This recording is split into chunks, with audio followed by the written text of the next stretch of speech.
ప్రేక్షకులకు నమస్కారం. ADN news TV మన దర్శి మన local channel. ADN news TV ప్రేక్షకులకు నమస్కారం. వార్తలు చదువుతుంది మీ ప్రసన్నారాం. దర్శి మండలంలోని ప్రతి ఒక్కరూ సైబర్ నేరగాలపై అప్రమత్తంగా ఉండాలని దర్శి ఎస్ఐ మురళి సూచించారు. ప్రస్తుతం సైబర్ నేరాలు పెరిగాయని, ఆన్లైన్ మోసాలపై ప్రతి ఒక్కరికి అవగాహన ఉండాలన్నారు. బ్యాంక్ అధికారులుగా మాట్లాడే వారిని, రుణాలు ఇస్తామని చెప్పే వారిని నమ్మొద్దన్నారు. ఎవరైనా సైబర్ నేరాలకు గురైతే వెంటనే 1930కు కాల్ చేయాలన్నారు. ముఖ్యంగా మహిళలు, విద్యార్థులు సైబర్ నేరాలకు గురవుతున్నారని ఆయన ఈ సందర్భంగా తెలిపారు.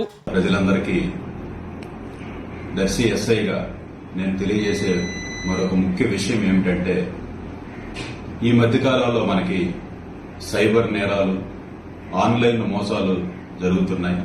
దీనివల్ల ప్రజలు చాలా మంది అవగాహన లేక వాళ్ళ అకౌంట్లలో డబ్బులు పోగొట్టుకుంటున్నారు. కాబట్టి దయచేసి అందరూ గమనించండి.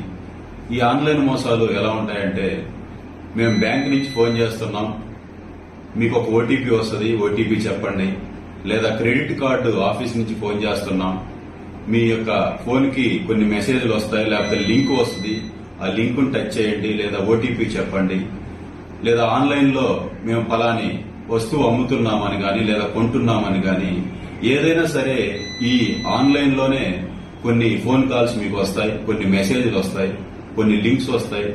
దయచేసి ఎవరు కూడా ఆ ఫోన్ కాల్స్ కి రెస్పాండ్ అవ్వద్దు. ఒకవేళ మీరు ఫోన్ ఎత్తినా సరే వాళ్ళు చెప్పేటటువంటి సమాచారాన్ని, వాళ్ళు అడిగేటటువంటి ఓటీపీలను గానీ మెసేజ్లను గానీ మీరు వాళ్ళకి ఇవ్వద్దు దయచేసి. అలా ఇవ్వడం వల్ల మీ అకౌంట్ లో కొన్ని నిమిషాల్లోనే, కొన్ని సెకండ్స్ లోనే మీ అకౌంట్ లో ఉన్న డబ్బులన్నీ కూడా వాళ్ళు ఆన్లైన్ మోసగాళ్లు కొట్టేస్తారు.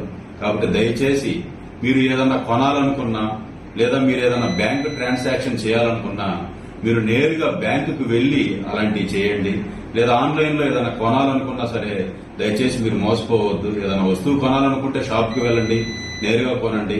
లేదా ఆన్లైన్ లో కొనాలనుకుంటే లేదు వీళ్ళు ఖచ్చితంగా మనకు తెలిసిన వాళ్లేను, ఆ షాప్ వాళ్లేను అని మీరు నిర్ధారించుకున్న తర్వాత మాత్రమే మీరు ఆన్లైన్ లో పర్చేజ్ చేయండి. కాబట్టి దయచేసి ప్రజలందరూ ఇదొక్కటి గమనించండి. ఈ మధ్య కాలంలో ఆన్లైన్ మోసాలు, సైబర్ నేరాలు ఎక్కువ అవుతున్నాయి. దీన్ని గమనించి ప్రజలందరూ మోసపోకుండా మీ యొక్క డబ్బుని మీరే భద్రపరచుకోండి. ఒక్కసారి మోసపోయి అకౌంట్ లోంచి డబ్బులు వెళ్లిపోయిన తర్వాత అవి తిరిగి రావడం చాలా కష్టంగా ఉంది.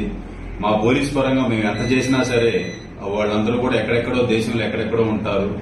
మేము మా ప్రయత్నాలు మేము చేస్తున్నాం. కానీ మీ వంతుగా మీరు అవగాహన పెంచుకొని దయచేసి ఎవరు మోసపోవద్దని చెప్పి నేను ఒక్కసారి మండల ప్రజలందరికీ నేను సూచనలు ఇస్తున్నాను, కోరుకుంటున్నాను.